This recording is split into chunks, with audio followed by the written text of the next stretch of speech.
love is killing me. I'ma light this pipe, get higher than birds are. Exit out this world, nothing left to be concerned for. Used to wanna be rich, get bank like First Star. Now I wanna escape, I made that clear on the first bar. I would explain, but only make it hurt more. Just wanna find happiness like a Nerf war. The feeling you get when you hit waves with a surfboard. Leave this earth, my life now just like a dirt floor. I don't care, I've been at my lowest. So fuck everybody and all the selfish motives. So sick of all the leeches in the backstabbing lotus. I've been in the deep end, my body's still floating. Being loyal was the worst idea I've chosen. I'm sorry to my soul, I stay so devoted. Y'all finally saw how I feel the day I exploded. Fuck everything I've done and I'm fine with being quoted. Bing bing with my cap on. Bing bing, blue beard, get my rap on. Bing bing like a doc with a strap on. Bing bing, you know I'm here to get my drink on. I get it how I get it like I'm living in 1980s. Detroit Pistons, bad boy, I'm Chuck Daly. In reality, yes, they paid me daily. You ain't gotta be scared and you ain't gotta be afraid of me. It's unknown, I keep you in the zone. I see you bob your head cause you're rocking with my gnome. Shaking that ass for daddy and it's on. How I get it, I'ma get it all night long.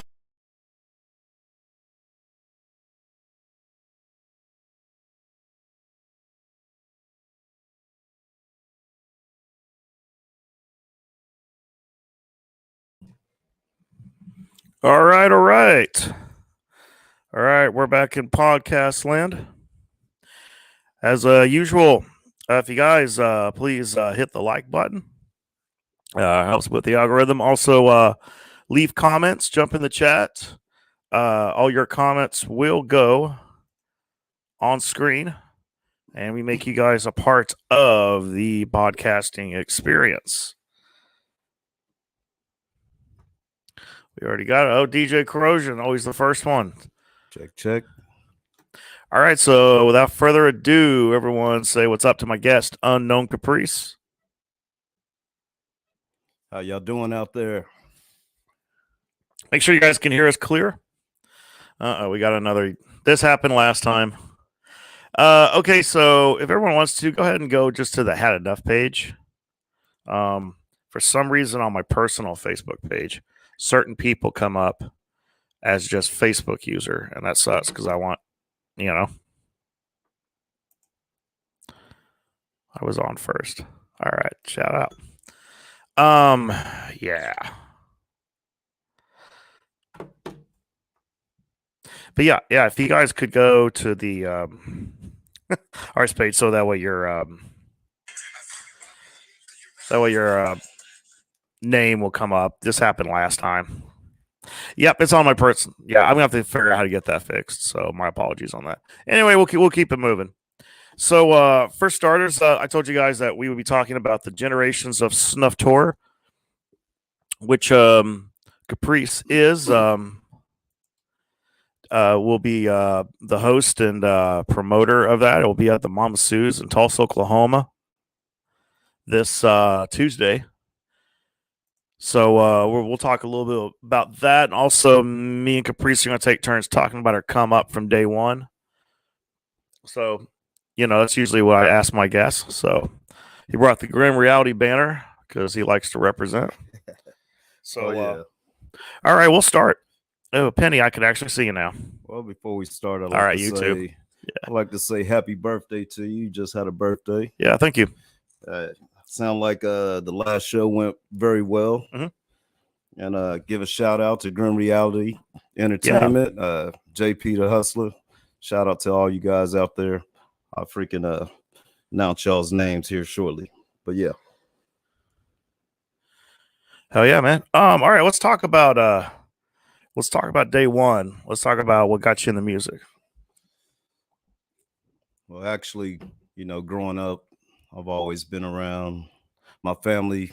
It's always, music's always been a big part of my family growing up, like a lot of us.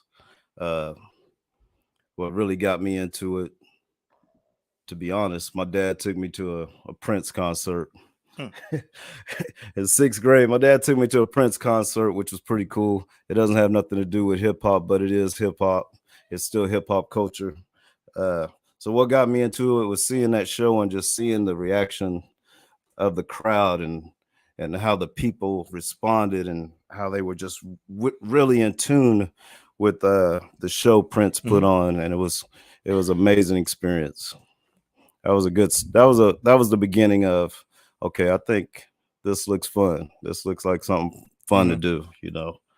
But what really got me into it, I had a basketball scholarship, and it was a little school in Wisconsin. It's only a D3 school. I ended up getting a female pregnant. Let's go ahead and get serious with it. All right. I got a female pregnant, and what I did is I did the stand-up thing, is came back home, took care of my responsibilities, and gave my basketball scholarship up. So I had to go with my second dream, and that was music. All right, cool. Talk about your first show. My first show. First show is always funny, man. Like what Eminem always talks about, mom spaghetti and about to throw up. You know, first show was actually, it was in Southwest Oklahoma. I think it was at the school, the university out that way.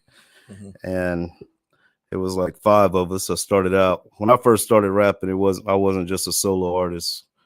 I started out with about 10, 12 guys, you know. Oh, yeah. As time goes on, people start falling off.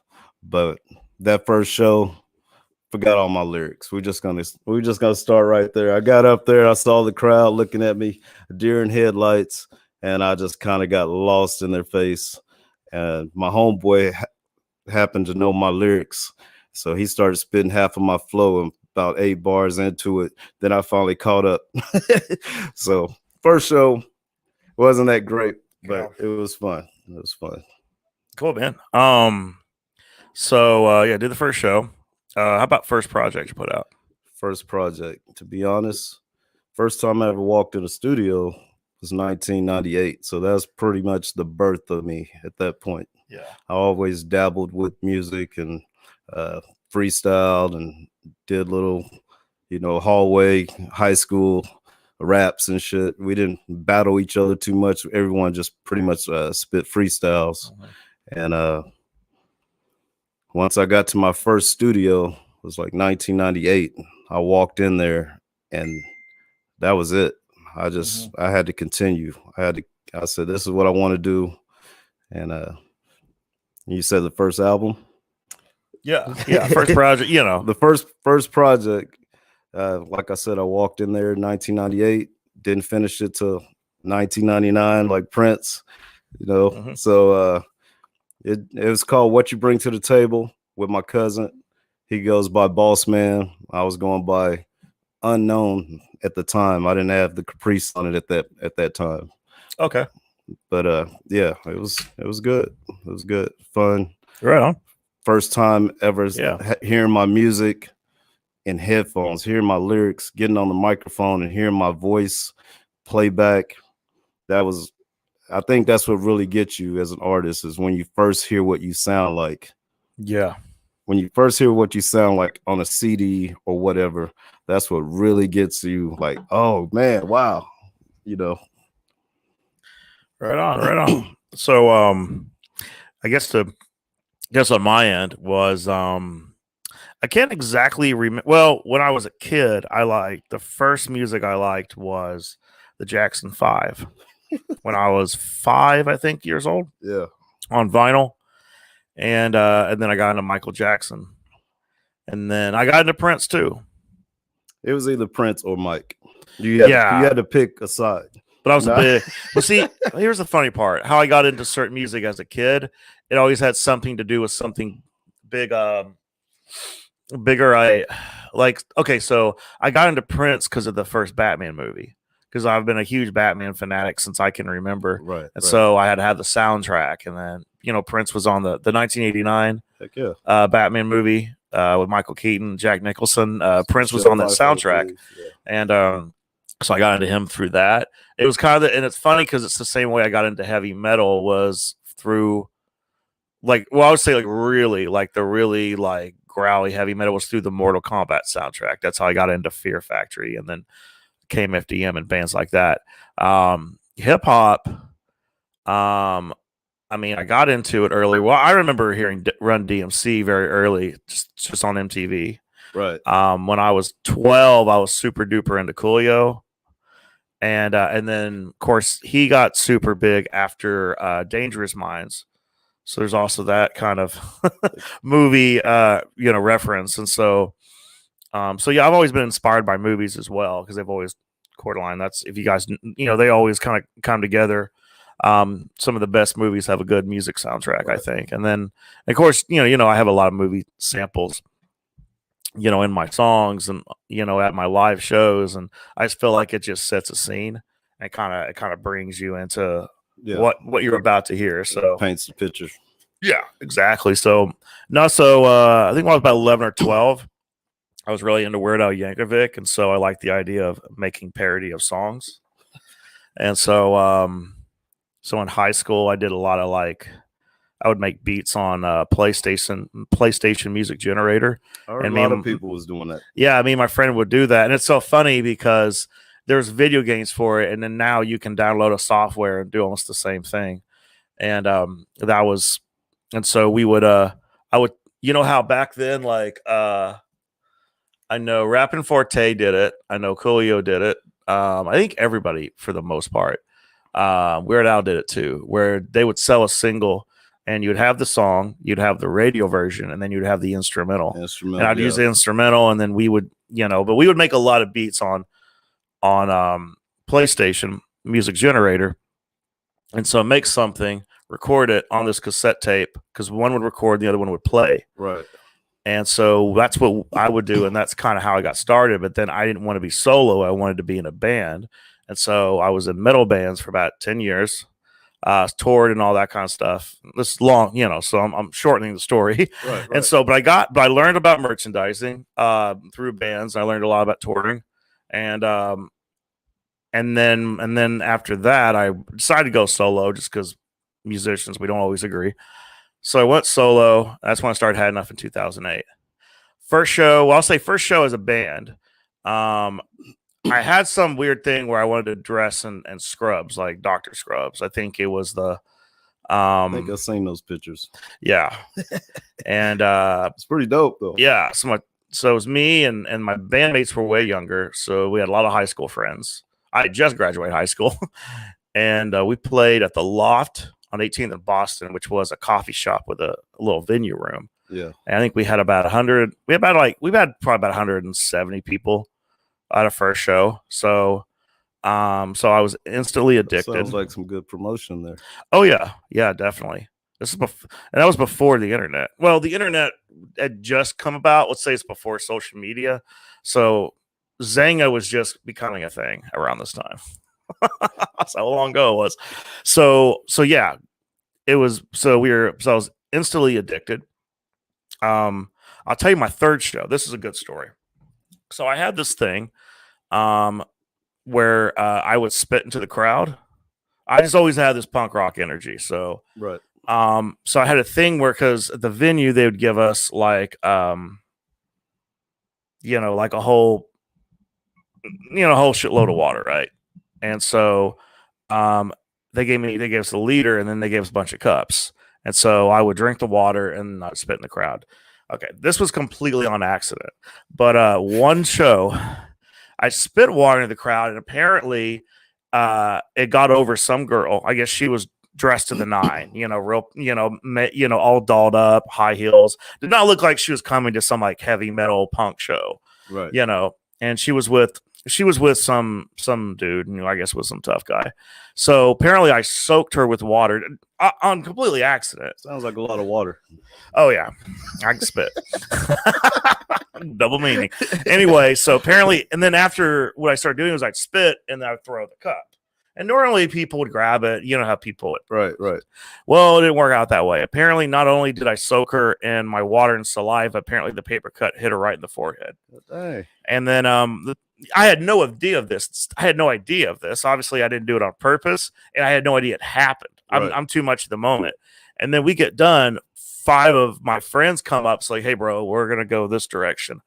I'm like, why? What's going on? I was like, they told me what's going on. He goes, yeah, her boyfriend wants to beat your ass. I'm like, Hey, I think he had a good reason though. yeah. I was like, hey, it wasn't on purpose. Like, we know, we've talked him down. And he's like, where's that motherfucker? So how'd you get through that one?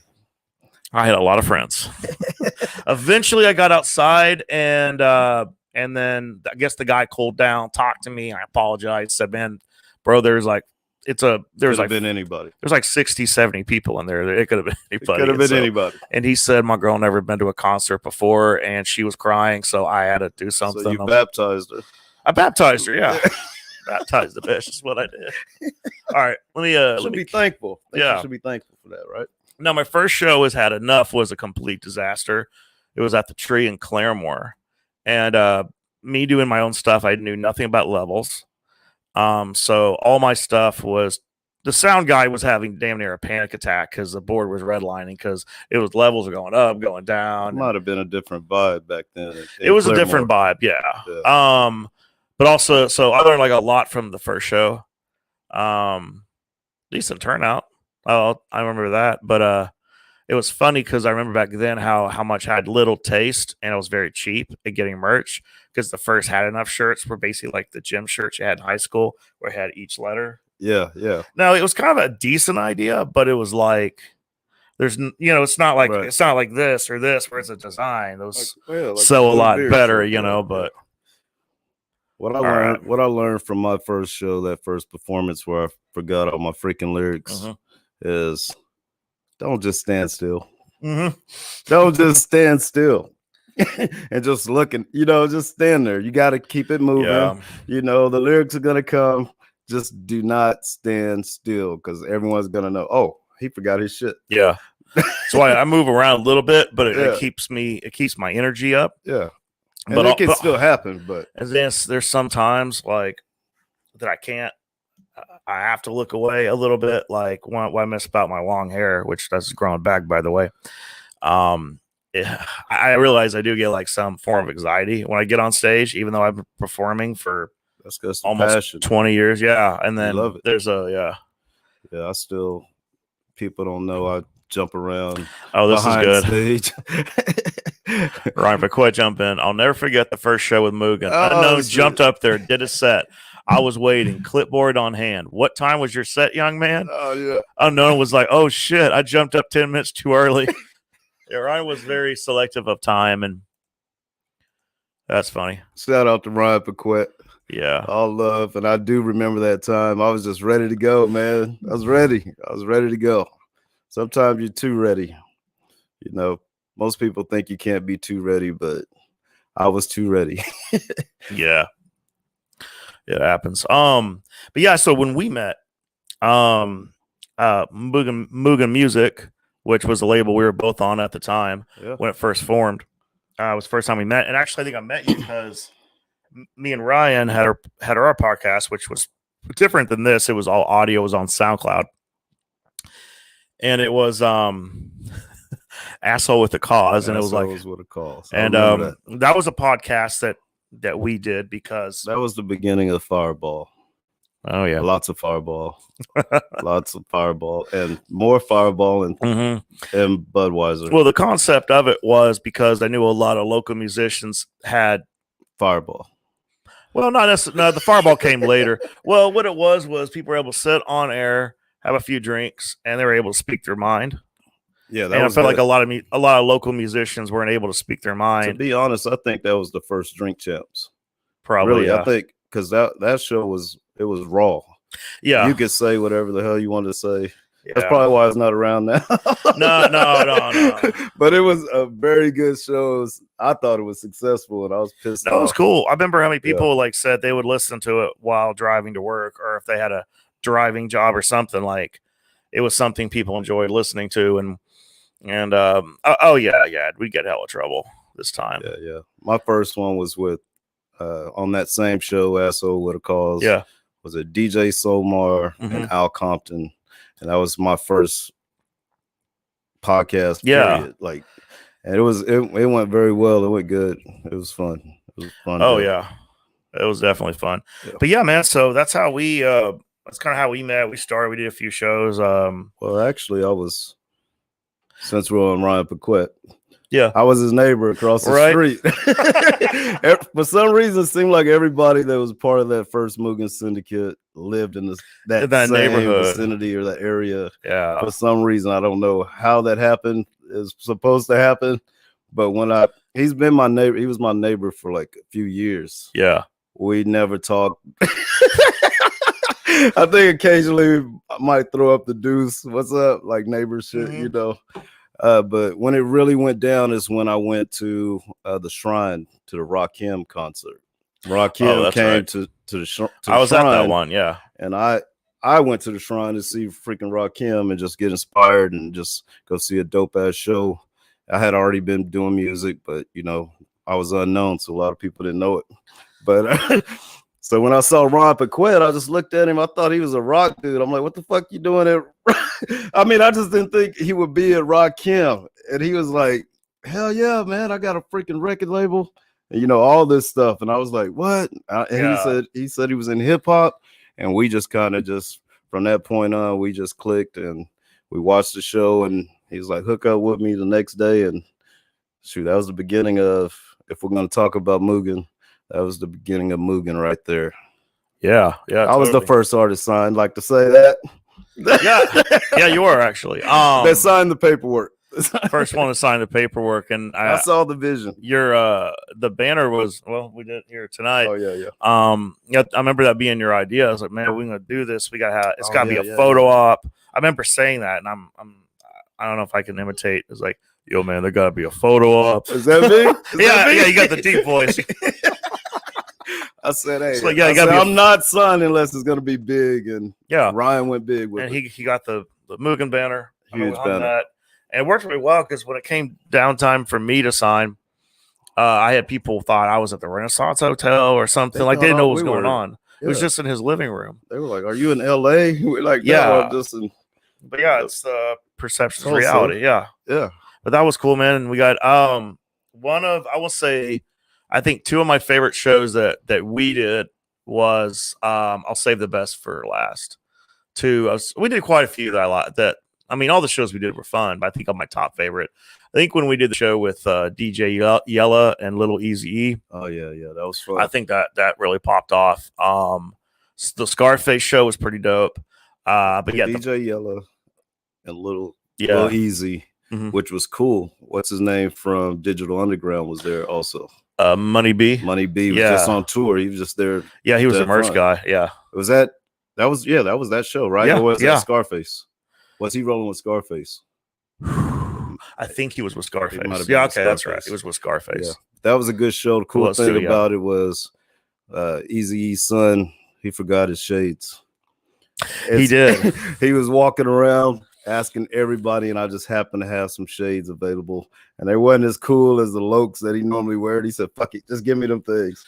And he jumped on stage, man, and rocked them. That was pretty dope. But yeah, but I have to say my favorite one is when we opened up for Bone Thugs at Kane's Ballroom. Hell yeah, that was. You know what's funny?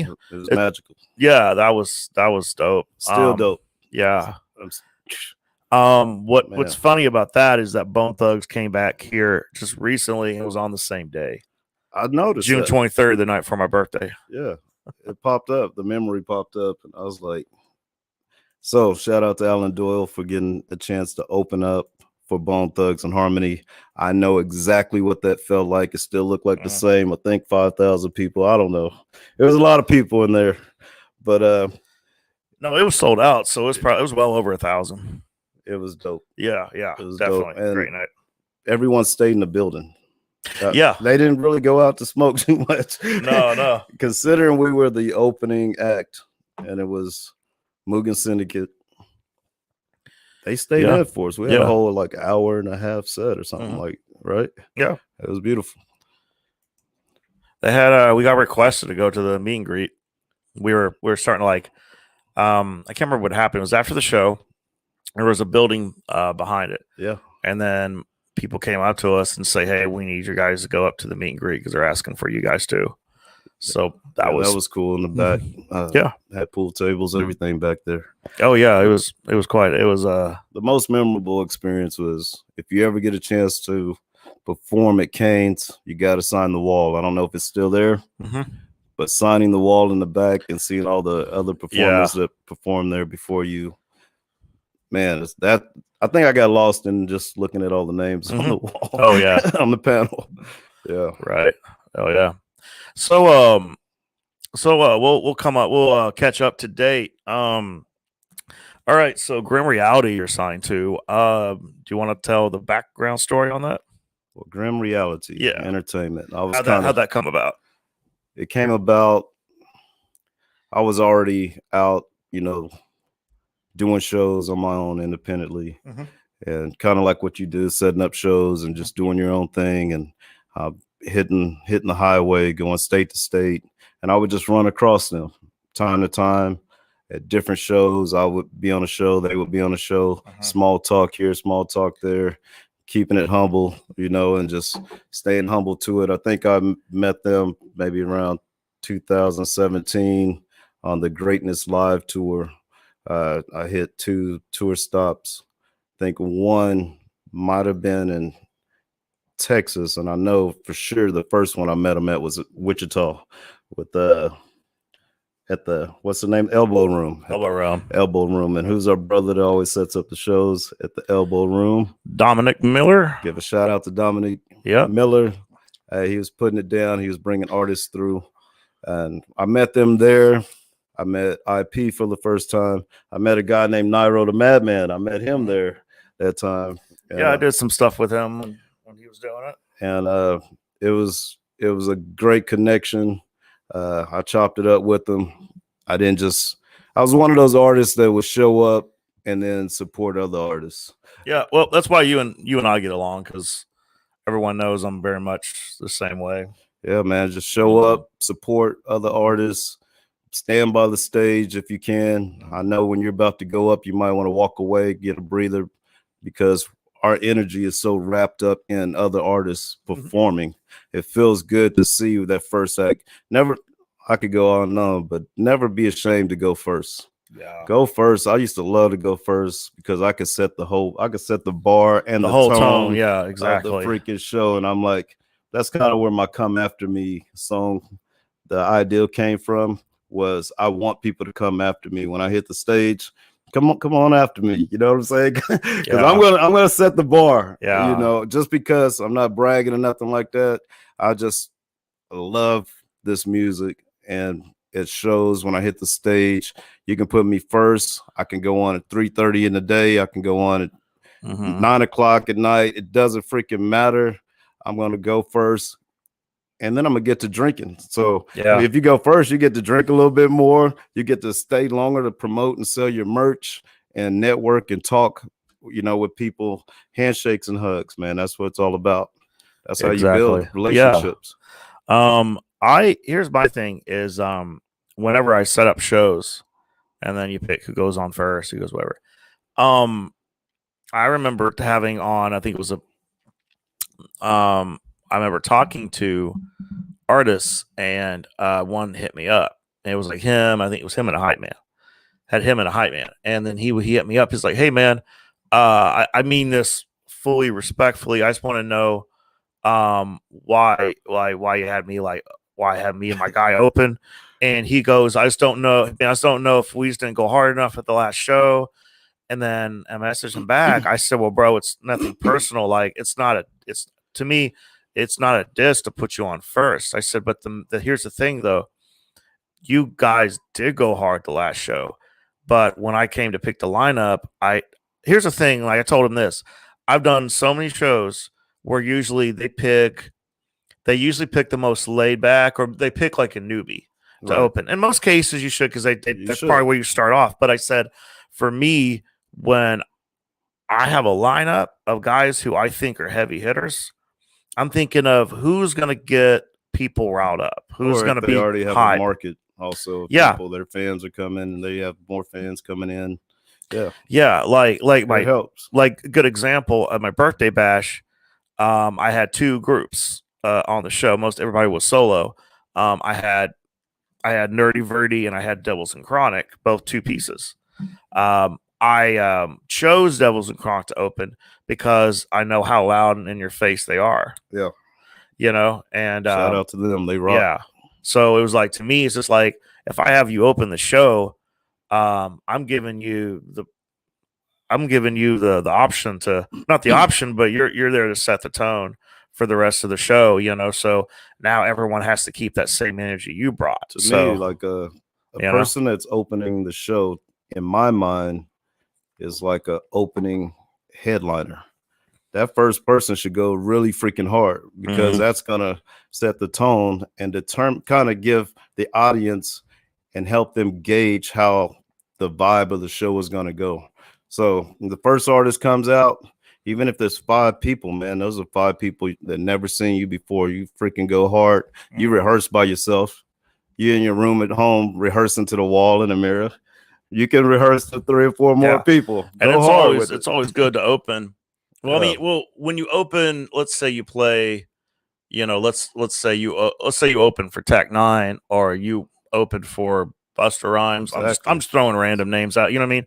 But when you play these big shows, now granted, most cases you're probably the only opener, because those guys, they don't need 8 openers, so they'll get one.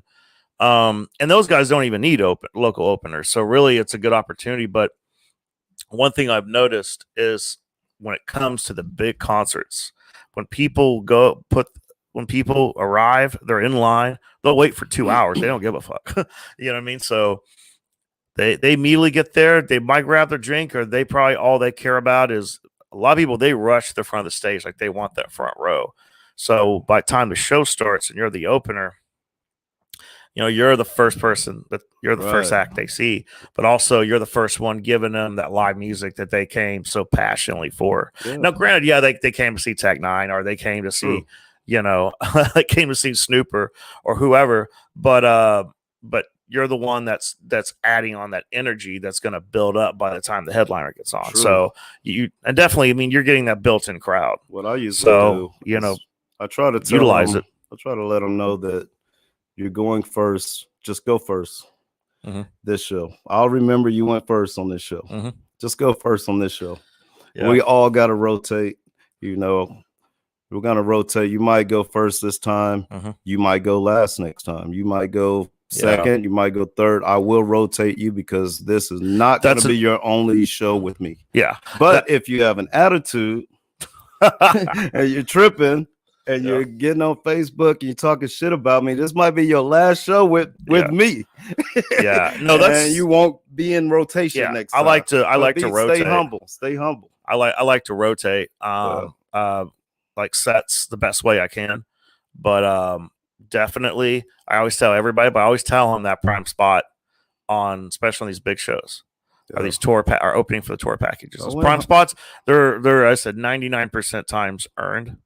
So you know what I mean? So man, I went first for years. For years I went first. I just started expecting to go first. I said, fuck it, let's just perform the best I can perform.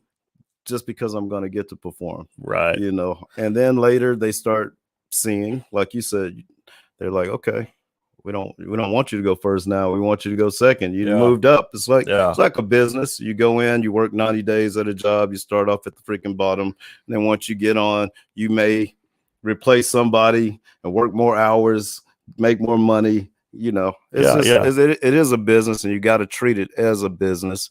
Some people come in and treat it as a hobby, and that's fine in the beginning till you find out, you know, what you really want to do with your music.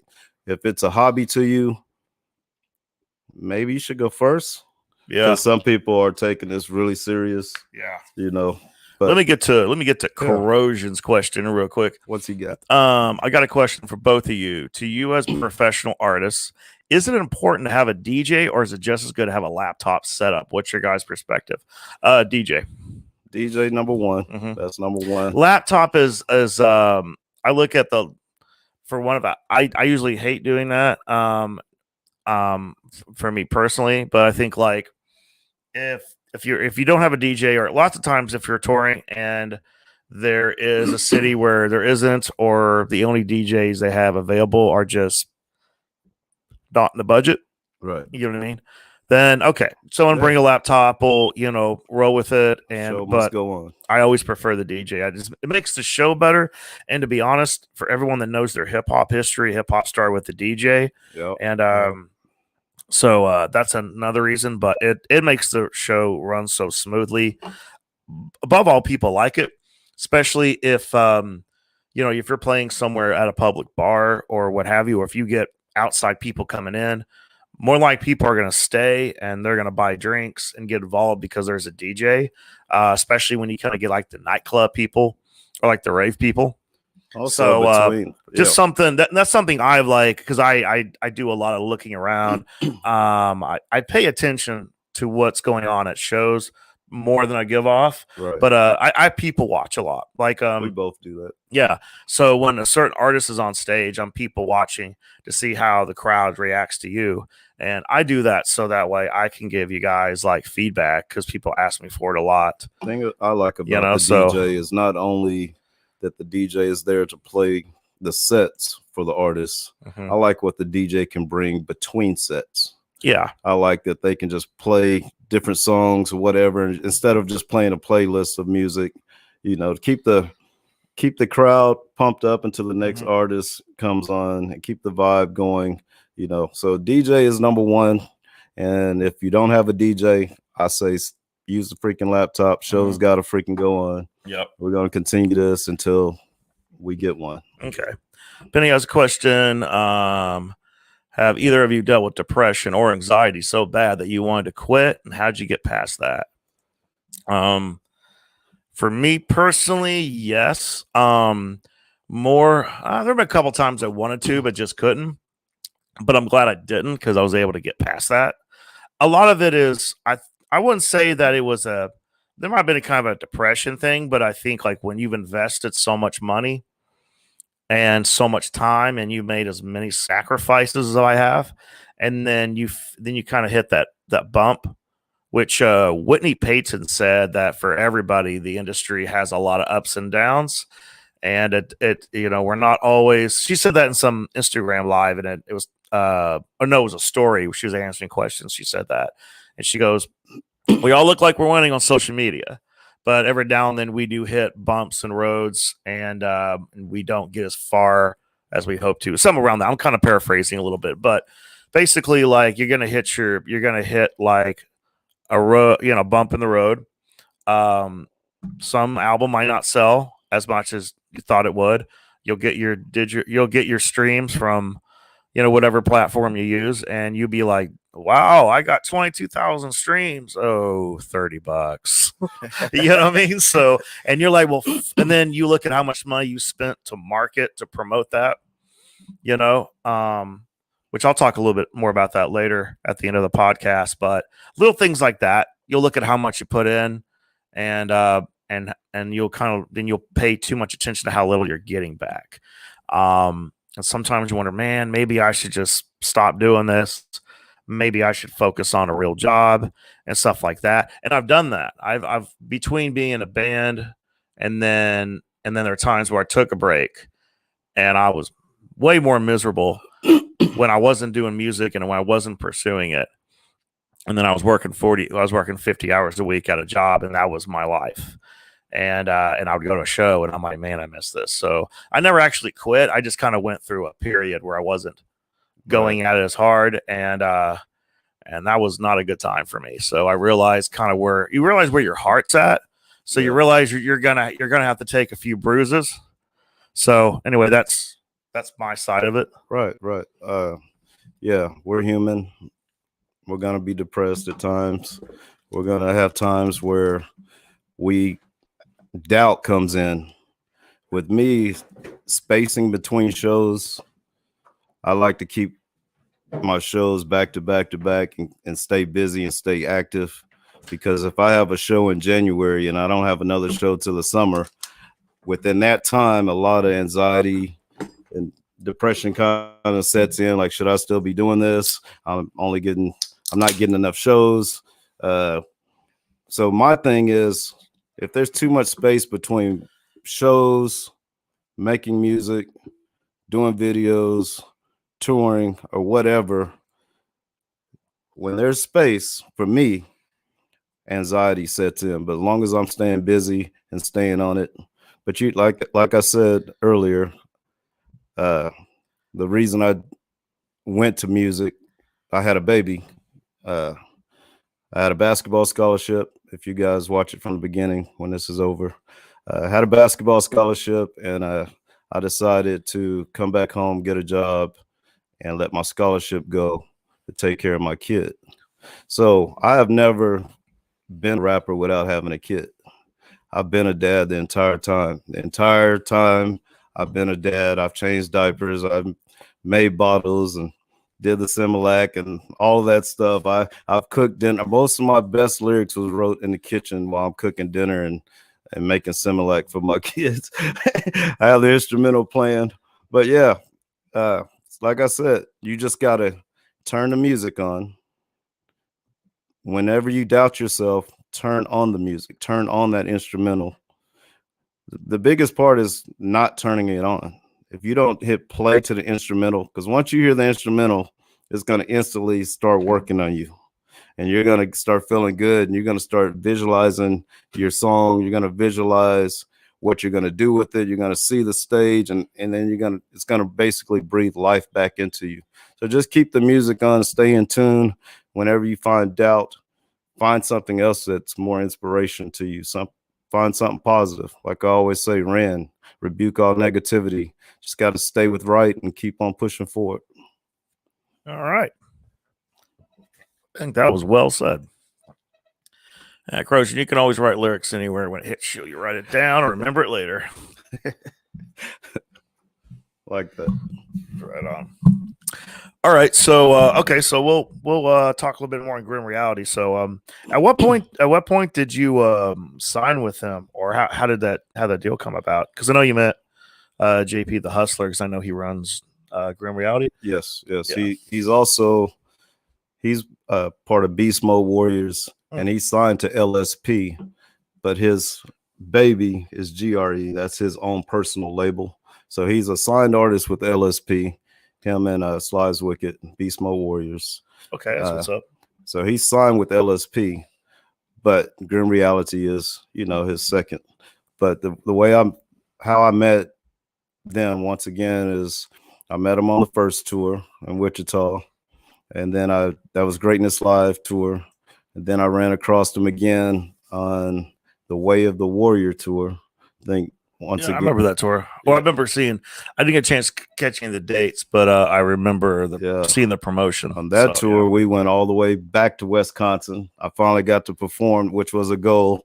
Even though I lost my basketball scholarship in Wisconsin, I ended up going back to Wisconsin and performing and rocking the stage. So that was freaking good. That felt good. That was a good feeling to go back to where from something that was saddening to me to walk away from, to come back and redeem myself with a different game.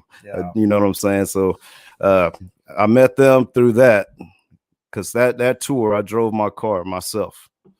They were in the van. I drove my car, and I hit Denver, I hit Texas, we were like in Peoria, Illinois. I can't say Illinois. Right now. Yeah, I'm not even trying. And then Green Bay, I believe, Wisconsin, and I drove it myself. And every show, I went hard. I went first, I went second, and I just went hard. And through that, and over the years, kind of like how Had Enough says, he sits back and he observes. He's not. A lot of us artists are not just at the show to perform, especially seasoned artists like ourselves. We are there scouting. We're watching, we're observing, we're trying to see who is a humble artist, who we would like to continue working with. We're watching, we're scouting for real. We are scouting who we want and who's gonna be a good mix with what we're doing. So on that tour, that's what JP the Hustler was doing the entire time. He watched me for years. He watched me come into a bar and set up my own table. You never do a show. You can never say a show is pay to play if you have merch. Yeah. You have merch, you're always going to get paid. So if you get frustrated about I had to pay to get on. No, it's not paying to play. It's investing in your business. Mm-hmm. This is a business, and you have to invest in yourself. And it takes money to make money. It's going to take money for you to grow. So stop saying pay to play. Stop being scared to invest in yourself. Yeah. Pay whatever it is to get on the show. Do free shows. Do paid shows. Do shows on a parking lot. Mm-hmm. Do as many shows as you can do. But anyway, let's get back to JP. At the end of that tour, Way of the Warrior tour, JP had hit me up, and he was like, actually, at the end, it was like basketball. It was like the championship where you get MVP of the game. Well, Yeah. he gave me a GRE hat and saying you were the MVP of the tour. Yeah. He said, you brought it every night. You didn't complain. You showed up. You stayed professional. Some venues, wasn't many people. You still gave your best. Some venues, there was a lot of people. You still gave your best. You never changed. And he gave me the hat, and he said, I'm going to talk to you soon. Yeah. And then a couple months after that, he hit me back up and then came at me with, hey, would you like to be a part of our family? Would you like to be a part of Grim Reality Entertainment? And I said, I have a few things I need to work out with, because at that time I was signed to Studio Get Dough Records. And I said, I want to show respect to them, talk to them. And we talked to them. JP talked to them. We eased out of that deal. They were cool with it at the time. And so I ended up signing with them. And from there, Cool. Yeah. it was on. Yeah. I want to talk. I definitely want to talk about the pay to play thing. I have well, here's the thing, just for my experience, because you see that advertised a lot. Get on a show, come with a budget. I've done a little myself, so I can kind of say on the artist perspective, and I've worked with different promoters that do it. I will say there's a good way, and there's the right way and the wrong way to do it.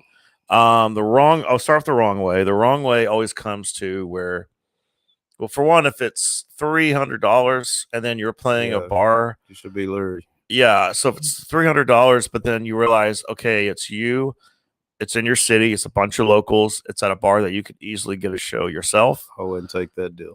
Yeah. I'm like, yeah, because you got to realize you're paying for something you can kind of do on your own.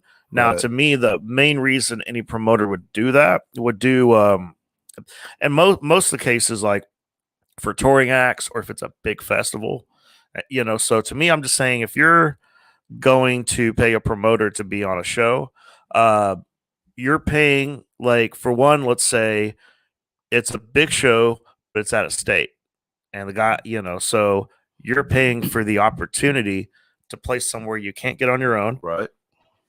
That a big show, maybe like a big showcase that happens every year, and every time it's like 500, 600 people, something like that, and that's something I could justify, because that's a lot of new fans you'll make potentially. And then if you have merchandise, I don't recommend buying on a show unless you have merchandise. Otherwise, because you want to find a way to make that money back. Buy on the show. Yeah, like you said, you have merchandise. You're gonna you can make.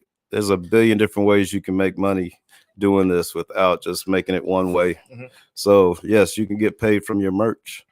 You also, if you're gonna pay that amount, you're gonna ask, are you gonna throw me some tickets? They throw you some tickets to sell. Yeah. And hopefully it's not just to make your money back, but they throw you extra so you can make a profit back. So now you didn't pay it all. If you sell your tickets and you put $300 down, that's just to help and get those artists that they're bringing, put them in a hotel. We got to pay for hotels sometime. We got to pay whatever it costs for them to perform and so on. So that's just upfront money to guarantee that favorite artist that you want to open up for is going to come here. He's going to have a place to stay. He's good. He's comfortable. Now, once that's done, you make the money. If you make your money back from selling tickets, now they throw you extra. Now you make a profit. Now you made your money back. So you did not pay to play. You just put money up for a short time, just for a short time, for you to grind for a short time hard. And then you get your 300 back. Now you made $80. Yeah. Now you're getting paid to play. Yeah. Now you're getting paid to perform. Plus you got merch. So say you made $80 on that. Now you sell $80 worth of merch. Now you're looking pretty good. Yeah. Starting to things are working Yeah, out. I think when the tickets thing's involved and when you've got That enough to helps. make your Yeah. money back plus profit, and I've known plenty of artists who It's hard though out of who's- state though for us. yeah, in that market. locally, yeah. Yeah, I yeah. know I knew a promoter did that, and a lot of his artists were making great money because now granted, in order to pull that off, you guys do have to spread your local shows out because not everyone's going to be able to buy 30 not Yeah. 30 it's going to be hard to get 30 40 people to buy tickets if you're doing one every week. So Yeah. it's kind of an example of spreading them out the best you can if you do those. Try not to oversaturate. Yeah. That's the hardest part, especially here because there's something happening. 2015, we oversaturated. From 2015 Yeah. to 2016, you saw us everywhere. So we oversaturated this area. So now that's why I usually only perform in Tulsa like twice a year.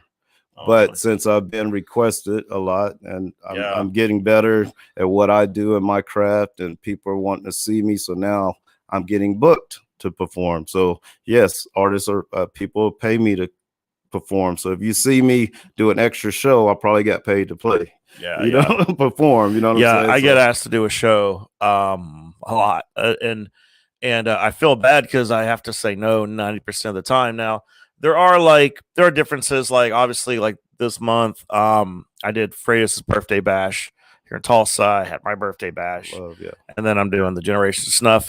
But being my birthday month, I kind of broke my rule just a little bit. But honestly, a lot of that. But I'll tell you guys this though. I feel like the rules can be broken depending on the show. If it's like if I'm playing like a coffee shop, a dive bar, and it's like every Saturday, like I've done before, like I did a year or so ago, which I was at the time, I had to rely on shows to kind of make a living. So, but even then, it was hard for me to draw a crowd just because I was in town so much. So it depends on the show. If it's just some regular like rare lineup, it doesn't it's not really beneficial. So but at the same time I have to be selective. If I have a big show like that I'm doing in Tulsa, big lineup, I can't do another one the day before. It's just it's just too much. Yeah. So next year, what I'm doing next year is there's only going to be a couple shows that I'll probably personally book here in Tulsa. I'll continue to tour, but I'm not going to try and have something like every month. So it will get spread out more. That I just kind of want to do things a little differently next year. So that's kind of my plan for next year. Kind of like the more we do this, the more we're being requested. So yeah, right. So just the more you do it, the more is gonna come. Yeah. You give more is gonna come. You do less is gonna come. Right? You're not gonna. So yeah, this is kind of like the glamorous and the unglamorous side of the music is you got to be equipped and be ready to do this, and you got to. For me, I make my music my full-time job, even though I work a 40-hour a week work schedule with my day job. I would never put the title on it that it's my full-time job. This is part-time because I don't sleep. I don't sleep, drink, and think about my day job all day, but I sleep, think, and drink this music all freaking day long. I know. I know the feeling. I can't take a shower without thinking about the music. I can't eat. I can't freaking do nothing without thinking about the music. So that's how you love what you do. And yes, anxiety does come with it. Yeah.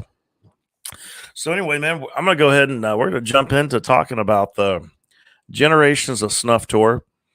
I know you're doing, well, I know because I'm on. So you're doing the Tulsa date, which is this coming Tuesday. For those of you who probably are seeing this stream probably a day late, Tuesday, June 28th. Yep. It'll be at Mama Sue's in Tulsa. $12 to get in. $12 to get in. Doors at 7. Show should start around 8:15ish, somewhere around that. 8:15, 8:20. Show up early.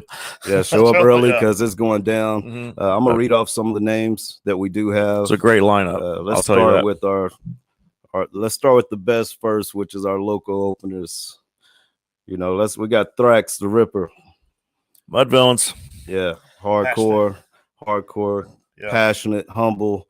Shows up at as much things that he can show up at. Like he's always on the scene. Oh yeah. We got Wicked Witted Web going hard. I like that dude. I met him just recently. We're I think it was it was an open mic at Mama Sue's. And then we actually did a show back when I first started because he remembered me. Yeah. I think think he went by Crazy. Yeah. Yeah, he told me he had a different name. Yeah. So yeah. Yeah. And we have Nerdy Verdi. Yeah, yeah.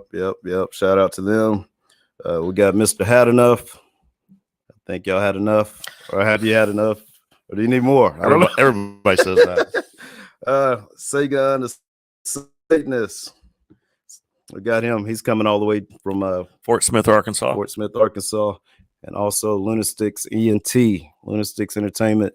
They've been touring a lot. They're up in Denver. They hit the road. These are artists that when they hit the road, I see them. Like when I'm in Texas, I run across them. It's a good feeling. Like some people are like, how can you just do this on your own? I need a crew of people with me all the time. Once you go to the next state and you build relationships at every stop, it's like home. Each spot is like home once you get there. So it's a good deal. We also got Buried Inside of Us, AM, Buried Inside of Us, going to be performing. We have... Yeah, he came to the birthday bash. I saw that. Him and Kat were there that night. So, yeah, man, that's kind of what I like about this lineup is I've done stuff with Lunatics. Are they still living in Norman? Because that's when I met them. Yeah, they're in the Norman area. Yeah, Noble, that's what I thought. Noble. They had a venue out there. Second, I've known him, Dead Body Gang. That's when I met him. Yeah, they break all tables and shit. So yep, they any did. tables around.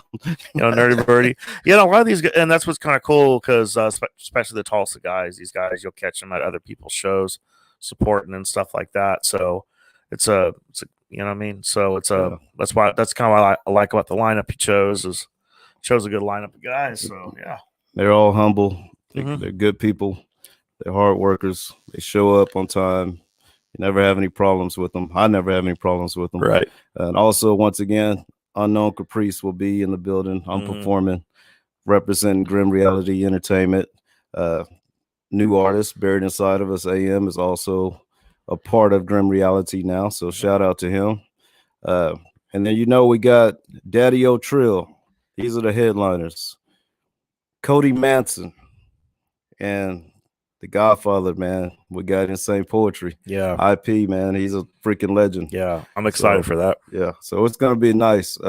We got our DJs, DJ Corrosion and DJ Psycho. Suka. Psycho. She's in the chat room. We got to say it right. Shout out to them for stepping up, and they just want to be a part of it. And they're going to come out and rock. They're big fans of Cody Manson, Insane Poetry. Me too. And I believe they're big fans this will be my first time. Well, I'll take that back. This will be my second time getting to open for Insane Poetry. The first time, shit happens. I had to leave early, which never happens. It was a late night. It was at the Halton Theater in Fort Worth, Texas. I can't remember exactly. I think we had someone. I was rolling with a couple friends there, and I think you came in and you had to. That's when I ran across you. That's right. Same ticket. Yeah, I had Roach. I had Roach and his daughter, but I think one of us had to be into town super early.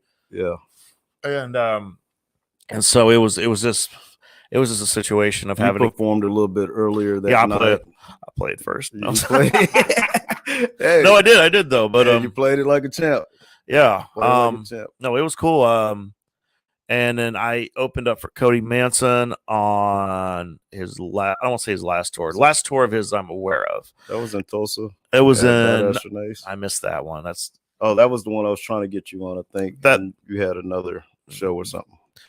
That's probably what happened. Otherwise, I would have done it. Now I did his Fort Worth date at the same venue, and it was on his birthday. Yeah, that's dope. Yeah, no, it was a good show. First time I had just discovered him around the time that I got offered to do those shows, and so but I was very impressed with his live performance. I dug it. I like the Charles Manson samples he does. Wild. He's wild. It was it got me in the vibe and stuff like that, and it was dope, man. He kind of like he's kind of like, I would say, like a punk rock version of like Waka Flocka.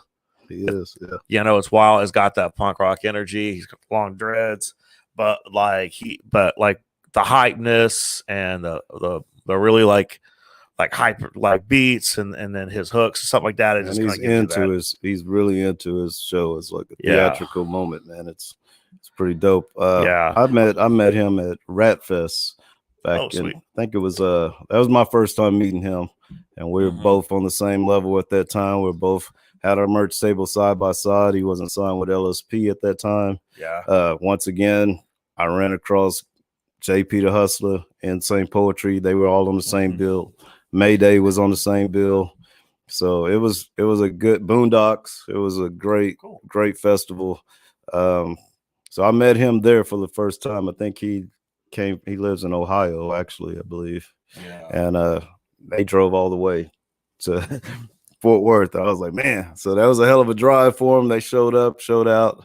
It was a good time. Yeah. Oh, you had the pleasure of rocking with them twice, right? With who?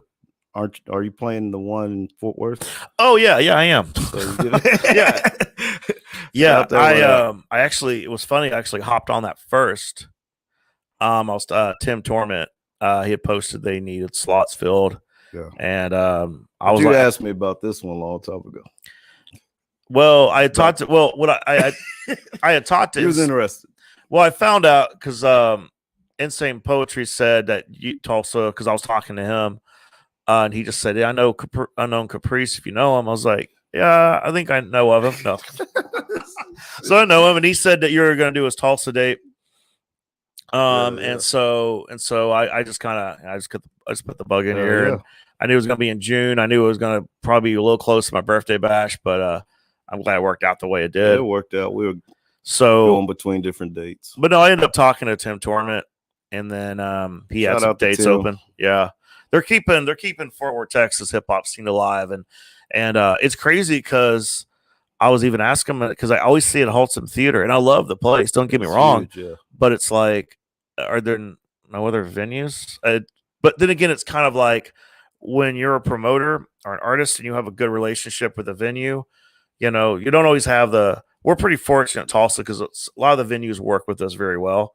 So, but we still have a huge music scene here in Tulsa. Yeah. So, like there's just certain venues that the needs are I would say by needs, probably wants that you need.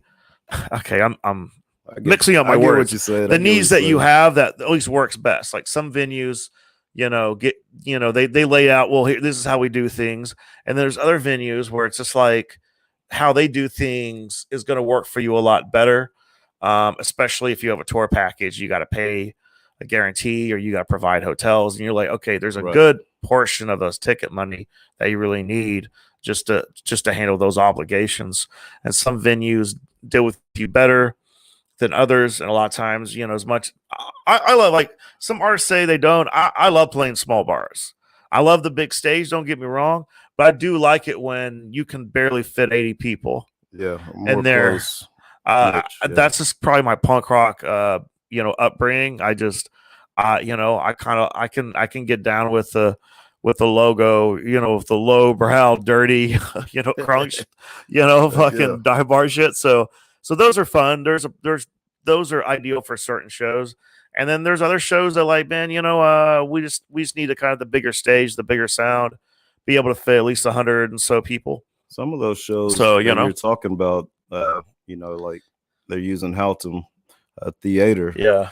But COVID took out a lot of the smaller.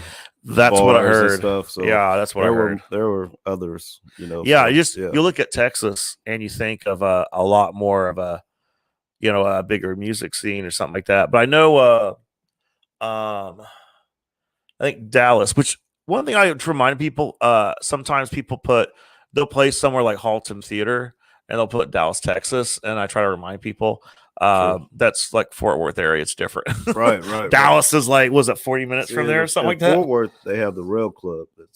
I don't know if you performed at the Rail Club. I have, yes. So you got the Rail Club and you have Haltom Theater. So yeah. But yeah, there was some other ones that we performed at. Yeah. Deep Ellum is like downtown Dallas. I need a show there. So yeah, anyone can book that one. Hit me up. I need to be down in Deep Ellum. It's time for a West End or something type of show down there. Yeah, I've been there on like vacation trips with like friends, and yeah, it's definitely. Yeah. I'm trying to think the name. There's I think they're trying to build that scene back up again. Also, from what I've been hearing, due to COVID once again. Yeah, that's what's up. So yeah. Anyway, so Generation of Snuff tour on Tuesday. Tulsa, Mama Sue's. We're I guess you're gonna be there early, right? Because we gotta clear all those tables and chairs. It's gonna be a surprise, yeah. But I went back in there. We might have to move as many as I was thinking. But yeah, well, we'll move enough. I had enough. We'll That's move cool. enough. I'll find my spot for a merch table because I got to make room because exactly, the tour merch, they're gonna need their room. I'm gonna cover one of the pool tables up. Shout out to fuck. Why did his name escape me? He's gonna kill me. Shout out to does he rap? Is he a performer? Oh God. Wow, how's his name? His the name's big guy. The big guy? Is that what you're talking about? Merch guy for LSP. Oh, Lynch. God. Oh, God. What happened was his name was in my head, but it was how he spells it with a Y, or no, like a 7. Yeah. And I kept seeing that 7. It was I'm ADD as fuck, man. Yeah. That's the only time his name has always not hit my brain. So he's actually probably the top merch guy in the history of freaking underground. Okay, here's what I gotta say. He gets the award. He gets what I gotta say. Gets the gold for that. What I gotta say about Lynch is, all you professional merch people, meet your god, because I mean, he makes a merch table look like a retail store. If you don't even the way it's set up, he'll have like some of the stuff like in a glass, right? You know, just the way it's set up. It's just beautifully designed. It's crazy, but it's his lyrics. No, man, Lynch is the homie. I saw him at the last Fayetteville show. It was a tour that Scum was on, and I ain't seen him in I think 7 or 8 months since the last time I did a tour. I did a LSP show, and he was like, and I said, well, man, I hope next time I see you won't be 8 or 9 months. He's like, no, man, it's got to be at least 2 to 3 months or something like that. And now it's like maybe a month and a half. Definitely. So I would say, even if you don't like any of the artists on the show, just come see Lynch. Oh yeah, he will entertain. You don't like us, come see freaking Lynch. He will entertain. Buy some merch. Matter of fact, had enough, we'll have some merch. I'll have a little merch. Come stop by the merch tables, because the merch table is very important, especially when people are on tour. When the artists are on tour, man, buy a shirt, buy something. It really helps them get to the next place and the next place. I promise you, it works out. Yeah. I will. I'm running sound too. Yeah. So I get to pull. We wear many hats. I'm the promoter, the rapper. You're the sound guy, the rapper, and whatever else we got to do. So this is what it's all about. That's the unglamorous side of this music. Yeah, you're gonna have to, until you get wherever you want to get in the beginning, wear all the freaking hats. And if you can delegate it to other people to help out, that's nice. If you can work with them, but if they're a headache, just do it yourself. That's all I can say. I'll be taking some pictures of his merch table. Shout out to my girl Amy. Shout out to Amy. She does hardcore. Yeah, she does a great job behind the merch table. Future Lynch. Yeah, she'll be the female Lynch. Lynch should be like, man, how the hell are you gonna find my dream girl like that? I was like, well, bro, you live in Colorado, so far away. She's dope. Yeah, we have. But no, she gotta give the no. She does a lot. Man, when it comes to the merch table, man, she rocks it. I think I make more sales now because of her, which I always have. But she's more pleasant to look at, probably. That helps. Fair enough. Yeah, we like our door girls. We like the females that help us out. Like sometimes I have Karen. She works the door. Yeah. Not the Karen y'all know, but this Karen is hella dope. Also, my girl Kerosene. Yeah. She helps. So a nice Karen. Yeah, a nice Karen. Okay. Yeah. Not the Karen in the world is. We're just gonna leave that one. Shout out to Karen. Shout out to Amy. Shout out to Kerosene. Thank you guys. With y'all helping, this really helps ease our nights. I'll tell you. Oh yeah. Takes a little off the off the shoulders. Absolutely. Damn, we hit an hour and 11 minutes. Okay, so everybody got any last questions? Hey, I mean, Kapriest, you got anything you want to plug? Anything you got coming up after this? Yeah.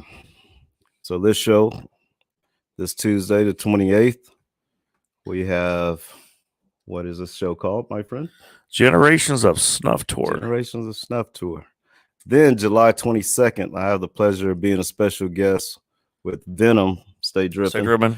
It was going to be at Blackbird on Pearl. I think everyone should show up to that one, especially the lady. She goes hard. Yeah. She goes real hard. Yeah, I did a couple shows with her. One was the King ISO group therapy tour at Shrine last year.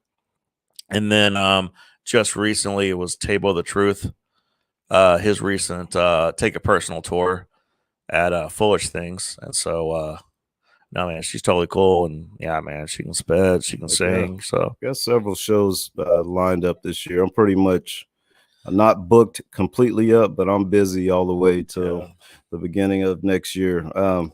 We also have Mattapelli, artist, another LSP group coming from the California area. I'm bringing them to Badass Renee's. Shout out to Badass Renee's.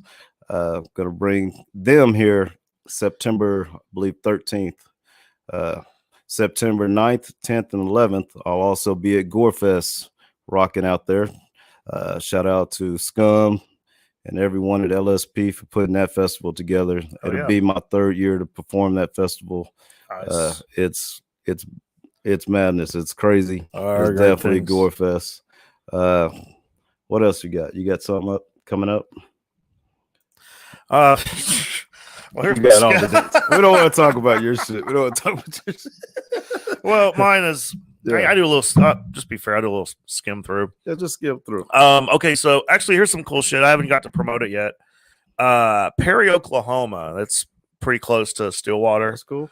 There's a dispensary called Gringo, and a friend of mine, Michael. I think he's a regular there. He lives in the town, as far as I know. I know he lives in the town. I just don't know if he's a regular there, but he knows the owner. Name's Martha. Right, I got to talk to her. She's a sweet lady, and they're doing a customer appreciation show. They want some live music. I know Michael's got a big setup. He's got some big subs. He's got a PA. So I'm bringing my friend Tyler Greasy, just because they like the In Your Head song we did, and they like Tyler Greasy in general. So he'll do his acoustic set. I'll do my set. So we'll be doing that. See, when is that? July the 16th, and then July 22nd, the homie Roach got me in Albuquerque, New Mexico at the Red Gorilla Studios. There's a nice little lineup. My first time out there, so I'm excited about that. I'll be back in Owasso at the District. I'll be opening up I'm putting that whole thing together and running sound. So yeah, that's gonna be fun. Got to have Snake Lucy. If you guys know, he's done. He was on the group session tour, so it'll be my second time opening up for him. But he was recently on a song with Tech Nine and King ISO. I think it's called "Am I Crazy?" It was on King ISO's latest album, "Get Well Soon." And then, so yeah, man, he's done some stuff with Strange Music. My homie Alan Wayne, he's been on actually 2 Tech songs, and he's from Kansas City, Missouri. I personally invited him. I've heard his name and heard about his, that he's done stuff with Tech and Strange Music. And then when I did a few dates on Table of the Truth, Take a Personal tour, and he was on a few dates as well. And so technically I first met Alan Wayne at Topeka, Kansas at the Booby Trap. Yeah, I played And there. then I remember that. I love that place. One of my favorite venues. So we just, I don't know. I heard his set, he heard my set, and then we just automatically locked it up. And then, you know, we 2 more shows we played. He was on the Tulsa date, and then he did Wichita, Kansas, and then after that, I said, man, we're just gonna stay we're just gonna stay locked in. So basically, say let's keep networking, and then he was on he was on a showcase or a tour. I'm not sure exactly what it was, but he was in Tulsa at Badass Renee's. I made a point to make it there specifically to see him so I could see a set and just to kind of continue that working relationship. That's very you know important. what I mean? So I met him, performed, he gave me a shout out on stage. We took some picture in front of the tour banner, and then we talked, and then I had the show. It was like, man, love for you to be on it. And we, you know, made an arrangement. And and then I said I text him all the info, and so he's super dope. You'll he can do the chop and flow stuff. He can, you know, do some melodies, and he's dope, and he's a cool dude. Like, he's cool to hang out with. So but yeah, I got him. I got 2 whoops on the show. He recently got me a show in Enid, so I told him I'd bring him out to also. Right. And J Rob will be, you know, he's on that part of the tour. You know, my homie ATM, Schwim, all the Lawrence, Kansas guys are they're family. So I need to hit that spot. DJ Moss will be DJing. Corrosion will be DJing as well for all the openers. DJ Moss for the tour. Silent Avenue, okay, Silent Avenue is one of the most diversely talented guys I've heard come out of the Midwest. He can go just do some really amazing, like, just melodic hip hop stuff, and then he'll do some like Southern spaghetti Western singing stuff. It comes out of nowhere, and he's good at it. He's good at all. And he's young. He's young. Like, he's just starting out, but he's good. He's humble. I like the kid a lot. I did ATM's birthday bash in Lawrence, Kansas at the Bottleneck just recently. And then me and him got to chit chat. Sized Up, I personally invited them as well. Those are they're 2-piece group. They've been around for a while. They're from Lawrence, Kansas. They're cool as fuck. I love those guys a lot. And they're actually one of the members. His name is Brandon too. He lived in Tulsa for 7 years. He's like, man. So he's trying to get all his old crew out to the show as well. But they're fun. They're fun to hang out with. So yeah, there'll be a lot of Lawrence, Kansas people up in Owasso, Oklahoma that night. So I like to mix up. I like we can bring different cities and states together. And if I forgot somebody, my bad. I'm going off of memory. I'm going off of memory, but those are all the ones that I can remember. I mean, I'm performing as well, of course. Really, other than that, that's it for July. August, I'll be at the Jumpin' Jays. We're doing a hip hop and karaoke show. It's an idea I've had, and we're finally gonna shout out to my man Tonto. Most Tulsa and around the bar scene should know who Tonto is, man. He's a karaoke DJ. We had talked. He kind of wanted to see if I wanted to do something at Jumpin' Jays. It's in West Tulsa. If you guys don't mind coming on that side of town, it'll be on Saturday. It'll be Saturday. Let me read this again. August the 18th. No, the 13th. And then my homie from KC, Young Phil, will be on tour, so he'll be our guest. And then remind me. Well, I can remember his real name, Christopher Webb. Yeah, Wicked With It. Wicked With It. He's Wicked With It he's on it. Wicked With It. Webb. Wicked. Okay. That is a tongue twister, bro. Chris, that's a tongue twister, man. Also, be on the lookout for October. We're gonna give a shout out to DJ YG Oklahoma. He's bringing Chris Calico to Tulsa, Oklahoma, like October 22nd. It's actually gonna be at a event center on the north side. So Chris Calico will be in the building October 22nd. I'm not gonna tell you if I'm on the show or not, but I might be. So that's October. November, I'm still kind of open for November, but December, the main thing I do want to speak on is what I have every year is Hoodstock, Unknown Kapriest Hoodstock. It'll be my 6th year doing it. It's Unknown Kapriest Hoodstock 6.0. It's December 3rd, December 4th. 2 days of raising stocking stuffers for the homeless, things they will need outside in the cold and the elements, you know, gloves, hats, whatever things what would you want if you were homeless in December? What would you want in your stocking? So your entry fee to come in is a minimum of 2 stockings or more. Go above and beyond, bring more. So what we do the first 2 days, we have a lineup of artists of all types. It's kind of like Woodstock, but on a smaller scale. We have rock, we have rap, we have comedians. If you can juggle, like I always say, call me up. I need someone to freaking juggle. Come on out. So we do that for the first 2 days. And on the 3rd day, the first 2 days are the days of the giving, of the raising of the stocking. And the 3rd day is the following weekend. We hit the streets, and it's the day of the giving. That's when we go out and we find the homeless wherever they are throughout the city, and we give those stockings to them. I have the largest amount of stockings that we've raised since I've started it. It's like about 670 stockings. Even during COVID, we still managed to raise 350 something stockings. But anything is better than nothing, just for that one day or out of the year that you can walk up to a homeless person and say someone does care about you. So that's how we finish the year off here in Tulsa. Like, out of all my shows that I do a lot of shows. That one is the most heartfelt, most meaningful. You get to talk to them. It's a great experience. And you can bring your kids on day 3. You can meet up with us and bring your children out to, you know, be givers to the community. Oh yeah. Yeah. How many years have you done that? Because it feels like it's been a while. Yeah, man. This will be the 6th year coming up. Oh wow. Yeah.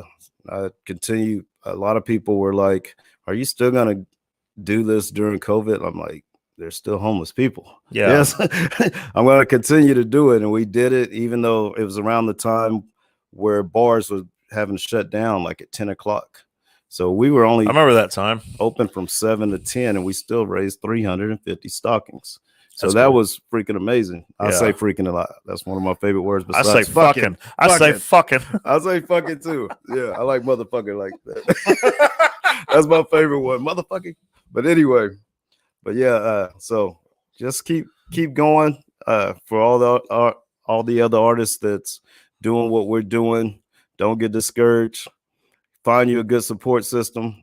Find someone that believes in what you're doing, and continue to keep pushing forward, man, because you're going to have a lot of stress if you have someone that's not supporting what you're doing. So you either do it alone, and if you're in a relationship, that person's got to understand this is not as glamorous as Right. It's fun, but it's not as glamorous as people look at it. Well, as. man, Yeah.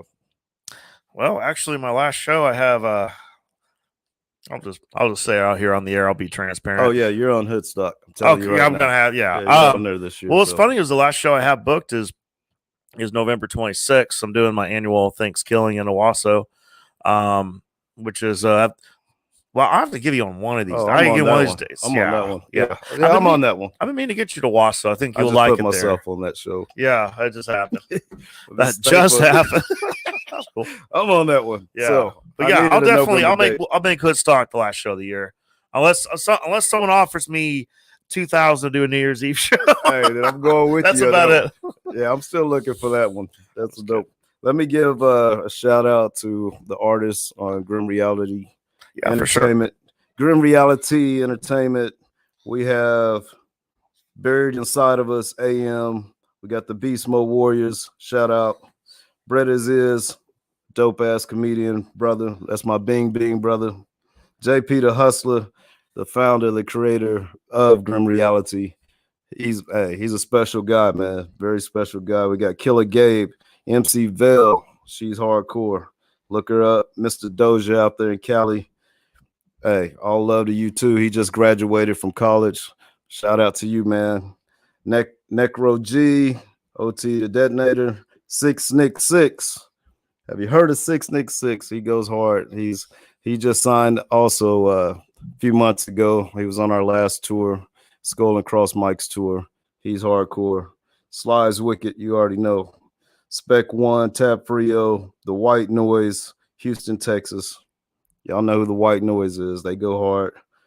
Myself, Uncle Phoenix, Young Alucard, Zodiac out there in Phoenix, Arizona, and Loop of Fame. He's the one that does all our remixes. You know, once, like I just dropped Bing Bing. If I do a remix, he's the guy. I'm telling you, Loop of Fame is hardcore with it. Shout out to him. And shout out to GRE, LSP. Hell yeah, man. Yeah. Yeah, man, that's awesome. I guess my last plug I'll do. I haven't really announced it yet, but I figure a little early on because I am looking for artists to get on the show. This will be the 3rd annual August Underground. It'll be at Blackbird on Pearl. This year it's going to be on Saturday, August the 27th. The first year I did it at Uncle Bentley. And then second, last year was at Mama Sue's. And no, that's a different show. God, I've done so many fucking shows. First year August Underground was at Mama Sue's. Last year was at Badass Renee's. This year will be at This year will be at Blackbird on Pearl. I'm losing my mind. Well, now you know where my lyrics come from. A real place. But anyways, so I will have a special guest. I'm not announcing it. I mean, he is confirmed, but I kind of want to wait till I get the flyer out before I say who he is.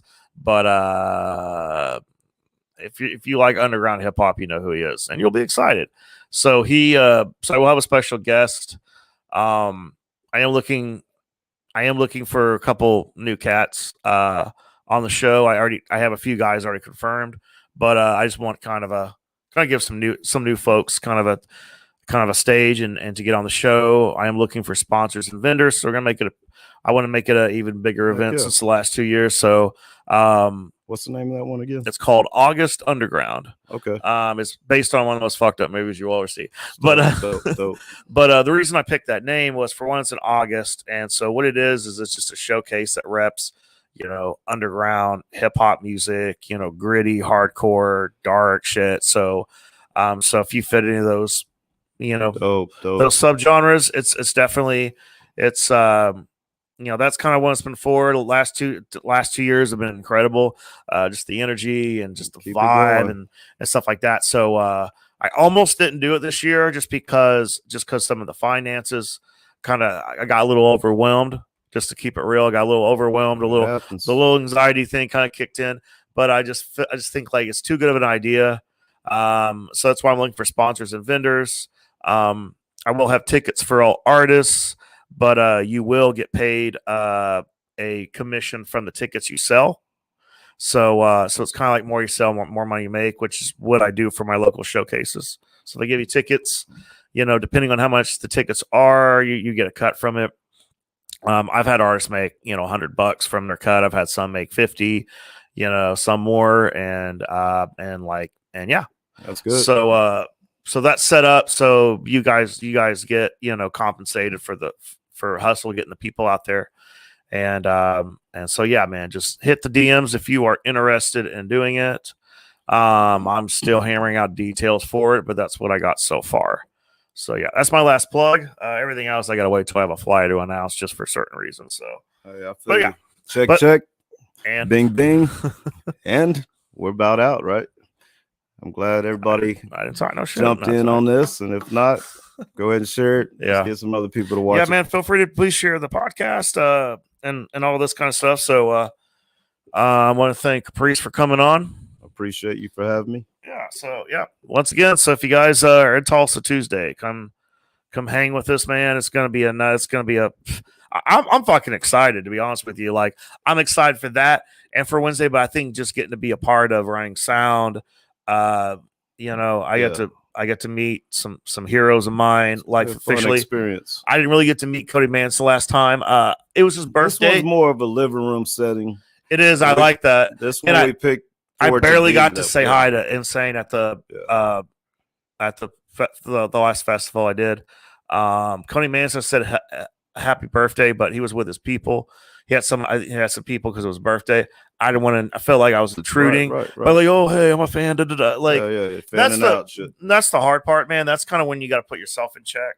Because when I was younger and I met Scarface, I met people that I I opened had to up. back off myself. I didn't want to fan out too much. Well, man, when I was younger and I opened up for acts that I was a huge fan of, you want to keep that fanboy like intact. Yeah. You know what I mean? Because you got to be solid, you got to be professional. So, best thing to do is introduce yourself and stuff like that. I know when I opened up for Kung Fu Vampire, that was kind of cool. I didn't.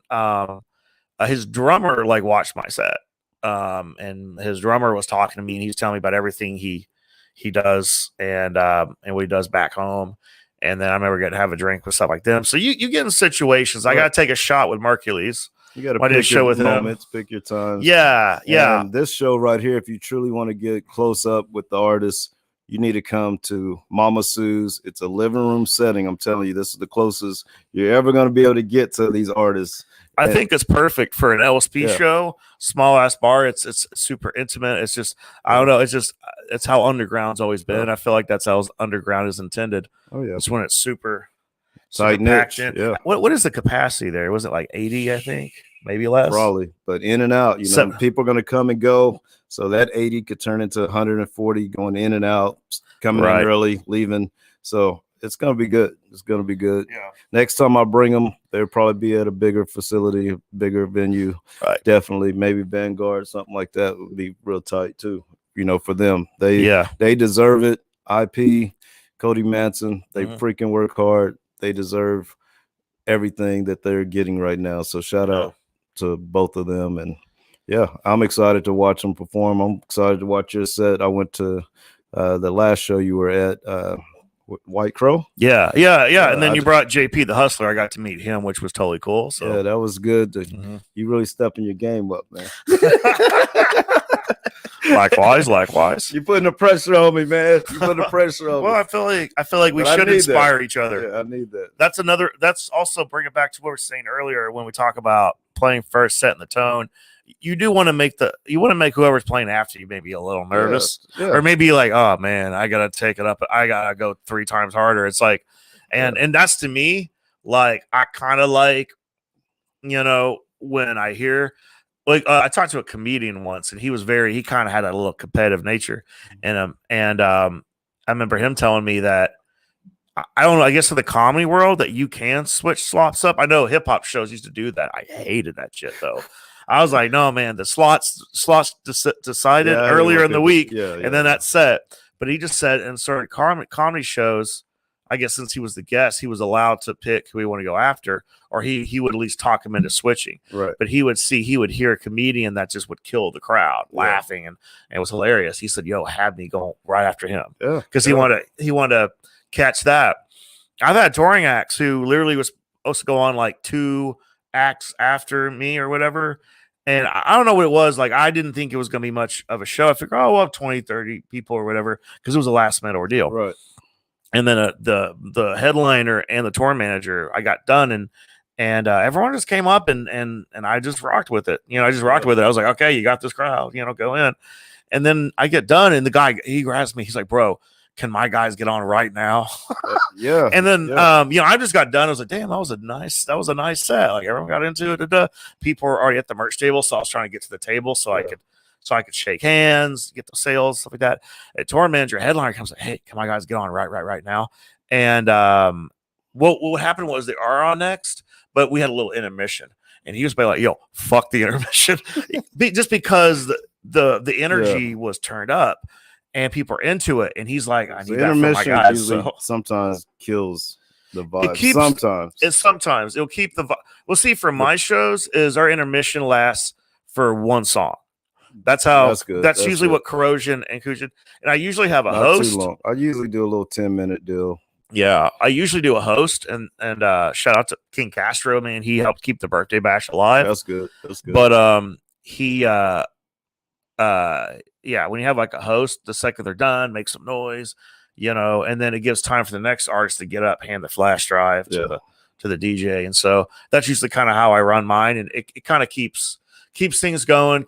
At least keeps because some shows like if it's a non-smoking venue, some people go outside to smoke. Right. But that's kind of the benefit of the bar. I've noticed is it kind of keeps people inside, even during a mission. But Amy said Gracie wants more all ages shows. It's her daughter. Yeah, I've been hearing a lot about that. We do need to. Yeah, we need to do that. That was the benefit of the Vanguard all age shows, so people can bring their kids.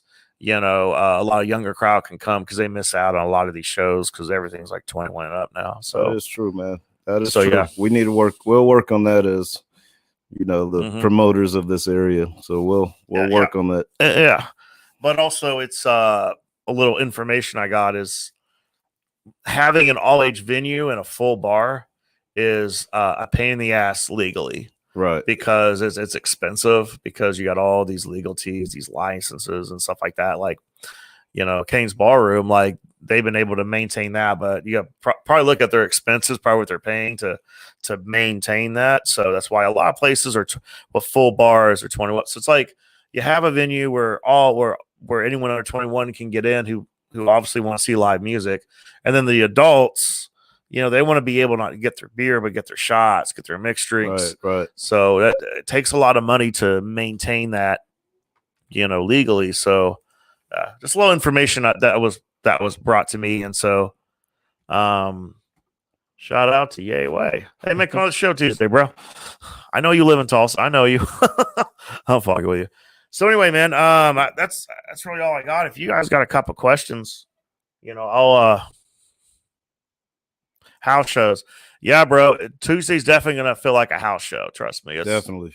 I like those. Tuesday is going to be a house show. Well, I guess you're saying house shows for all ages, but man, if there's beer there and then there's dude, no. House shows are best when it's all adults. Because then again, somebody's going to find out that someone's going to sneak beer to an underage kid. Cops, someone's going to jail. Yeah, that's true. So, that's true. We got to protect the kids, man. We got to protect the kids. So, but if we do happen to do a show like that, we're going to make sure all that's covered. And everything is good. There's an area just for the kids, and so we'll look into it. Yeah. That's it for me. That's all I have. Yeah, that's all I got too, man. I try not to make these podcasts go too long, but man, we get into conversations and then we're gonna shut it off and continue without right. All right. Anyway, guys, we'll call it good, man. Thank you guys so much. Please hit the share button. Even though the live stream is about to end, you guys can still watch it. So for those of you who missed the live or are just tuning in, once it processes, you can watch it. It's on my YouTube as well, both my Facebook pages. So thank you guys, man. We'll do this again very soon. Peace. All right. Check.